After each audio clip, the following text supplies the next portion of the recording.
ക്രിസ്തുയേശുവിൻ്റെ നിസ്തുല നാമത്തിൽ എല്ലാവർക്കും സ്നേഹവന്ദനം. ഇന്നത്തെ നമ്മുടെ ധ്യാനത്തിനായി വിശുദ്ധ മത്തായി എഴുതിയ സുവിശേഷം 6-ാം അധ്യായത്തിൻ്റെ 8ഉം 9ഉം വാക്യങ്ങളാണ്. ഈ 8-ാം വാക്യം മാത്രം വായിക്കട്ടെ. നിങ്ങൾക്ക് ആവശ്യമുള്ളത് ഇന്നതെന്ന് നിങ്ങൾ യാചിക്കും മുൻപേ നിങ്ങളുടെ പിതാവ് അറിയുന്നുവല്ലോ. നിങ്ങൾ പ്രാർത്ഥിക്കുമ്പോൾ ഇവണ്ണം പ്രാർത്ഥിപ്പിൻ. കർത്താവിൻ്റെ പരിശുദ്ധ നാമം വാഴ്ത്തപ്പെടട്ടെ. തൻ്റെ ശിഷ്യന്മാരെ പ്രാർത്ഥന എങ്ങനെയെന്ന് കർത്താവ് പഠിപ്പിക്കുന്നതാണ് ഈ വേദഭാഗത്ത് 6-ാം അധ്യായത്തിൻ്റെ 2-ാം വാക്യം മുതൽ നമ്മൾ കാണുന്നത്. നമ്മുടെ ആവശ്യങ്ങളെ നിറവേറ്റിത്തരാൻ വല്ലഭനായ ദൈവത്തിൻ്റെ നാമത്തിൽ നമ്മുടെ കാര്യങ്ങളെ അപേക്ഷിക്കുന്നതാണ് പ്രാർത്ഥന. നാം ചോദിക്കുന്നതിന് മുൻപേ നമ്മുടെ ആവശ്യങ്ങളെ അറിയുന്നവനാണ് കർത്താവ്. ഉദാഹരണമായി പറഞ്ഞാൽ, ഒരു ഭവനത്തിൽ ഒന്നിലധികം മക്കളുണ്ടെങ്കിൽ ചിലര് വാശി പിടിച്ച് ചില കാര്യങ്ങൾ മാതാപിതാക്കളോട് ചോദിക്കുകയും കരയുകയും ബഹളം വെക്കുകയൊക്കെ ചെയ്യും. എന്നാൽ മറ്റു ചിലർ വളരെ സൗമ്യരായിരിക്കും. ചിലപ്പോൾ അവരുടെ കാര്യങ്ങൾ ചോദിച്ചു എന്ന് വരാം, അല്ലെങ്കിൽ ശാന്തമായി സൂചിപ്പിച്ചു എന്ന് വരാം. എങ്ങനെയായാലും വാശി പിടിച്ച് ഉറക്കെ കരയുന്ന ആളിനും സൗമ്യമായി ആ കാര്യങ്ങൾ അവതരിപ്പിക്കുന്ന ആളിനും മക്കളുടെ ആവശ്യങ്ങൾ മാതാപിതാക്കൾ കണ്ടറിഞ്ഞ് സമയാസമയങ്ങളിൽ ചെയ്യും. ചോദിച്ചാലും ചോദിച്ചില്ലെങ്കിലും ചെയ്യും. മാതാപിതാക്കൾ ഇങ്ങനെയാണ് മക്കളോട് ഇടപെടുന്നതെങ്കിൽ സ്വർഗസ്ഥനായ പിതാവ് തൻ്റെ മക്കളെ അതിനേക്കാൾ എത്ര അധികമായി കരുതും എന്നതിൽ ഒട്ടും സംശയം വേണ്ട. എന്നാൽ നമ്മുടെ ആവശ്യത്തിൻ്റെ മധ്യത്തിൽ നമ്മൾ അലമുറയിടുന്നതിനും ഒക്കെ സാധ്യതയുണ്ട് എന്ന് മാത്രമേ ഉള്ളൂ. പ്രാർത്ഥന നമ്മുടെ ഒരു അവകാശമാണ്, നമ്മൾ നിക്ഷിപ്തമായ കാര്യമാണ്. കർത്താവ് പഠിപ്പിക്കുന്നു, യഹൂദ ശിഷ്യന്മാർക്ക് കർത്താവ് മാതൃകാ പ്രാർത്ഥന പറഞ്ഞു കൊടുത്തു എന്നതാണ് ഈ വേദഭാഗം. നിങ്ങൾ പ്രാർത്ഥിക്കുമ്പോൾ ഇവണ്ണം പ്രാർത്ഥിപ്പിൻ. ലൂക്കോസ് എഴുതിയ സുവിശേഷം 11-ാം അധ്യായത്തിൻ്റെ 1-ൽ കർത്താവെ, യോഹന്നാൻ തൻ്റെ ശിഷ്യന്മാരെ പഠിപ്പിച്ചതുപോലെ ഞങ്ങളെയും പ്രാർത്ഥിപ്പാൻ പഠിപ്പിക്കണമേ എന്ന് ഒരു ശിഷ്യൻ അപേക്ഷിക്കുന്നുണ്ട്. അതിനെ തുടർന്നാണ് കർത്താവ് പ്രാർത്ഥന പഠിപ്പിച്ചു കൊടുത്തത്. വിശ്വാസികളായ ക്രിസ്ത്യാനികൾ ചെയ്യുന്നത് പോലെ കർത്താവിൻ്റെ നാമത്തിൽ മറ്റുള്ളവർ, അതായത് യോഹന്നാന്റെ ശിഷ്യന്മാരൊന്നും പ്രാർത്ഥിച്ചിരുന്നില്ല.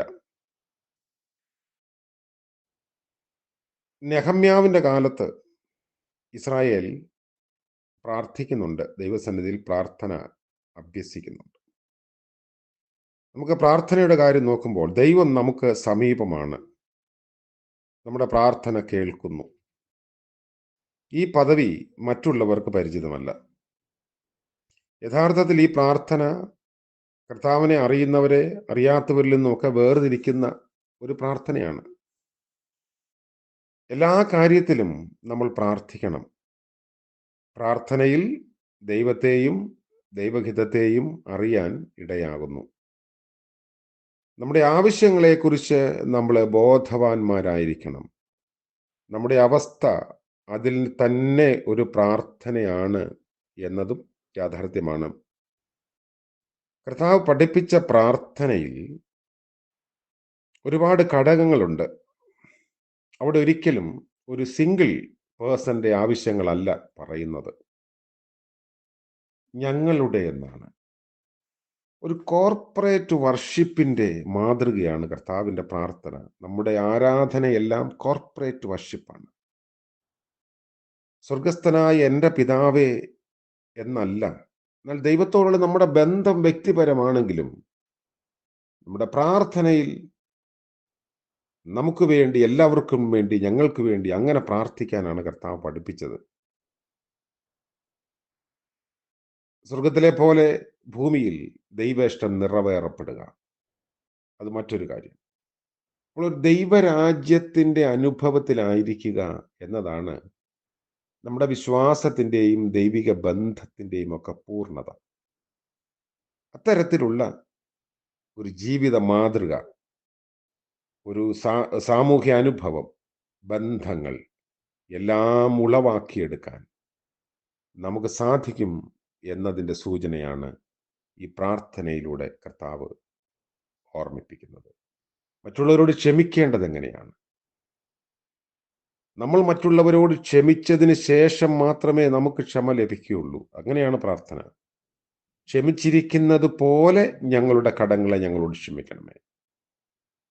മറ്റുള്ളവരോട് നമ്മൾ ക്ഷമിക്കാതെ നമ്മുടെ പാപം ക്ഷമിക്കണമേ എന്ന് പ്രാർത്ഥിക്കുമ്പോൾ അതിലൊരു വലിയ കാപഢ്യമുണ്ട്. അതുകൊണ്ട് മറ്റുള്ളവരുടെ പാപം, കുറവുകൾ ആദ്യം ക്ഷമിച്ചു കൊടുക്കാൻ നമുക്ക് സാധിക്കണം. അപ്പോൾ ഒരു സമത്വസുന്ദരമായ ദൈവരാജ്യ അനുഭവം നിലനിൽക്കുന്നതിന് വേണ്ടി പ്രാർത്ഥിക്കുകയും പ്രവർത്തിക്കുകയും ചെയ്യാൻ കർത്താവ് നമ്മെ ഓർമ്മിപ്പിക്കുന്നു. നമ്മുടെ ആവശ്യങ്ങളെ മുൻപുകൂട്ടി അറിയുന്ന ദൈവം തീർച്ചയായും അത് നമുക്ക് നൽകും, നമ്മളെ മാനിക്കും. വിശ്വസ്തരായിരിക്കാം. കർത്താവ് നമ്മളെ സഹായിക്കട്ടെ. പ്രാർത്ഥിക്കാം. ഞങ്ങളുടെ ദൈവമായ കർത്താവെ, മനോഹരമായ പ്രഭാതത്തിനായി സ്തോത്രം. ഇന്നത്തെ പുലരിയിൽ ഞങ്ങൾക്ക് നൽകിയ സാധ്യതകളെ ഓർക്കുന്നു. പകൽക്കാലം ജീവിപ്പാനുള്ള ബലവും കൃപയും ആരോഗ്യവും നൽകി ഞങ്ങളെ കാക്കണമേ.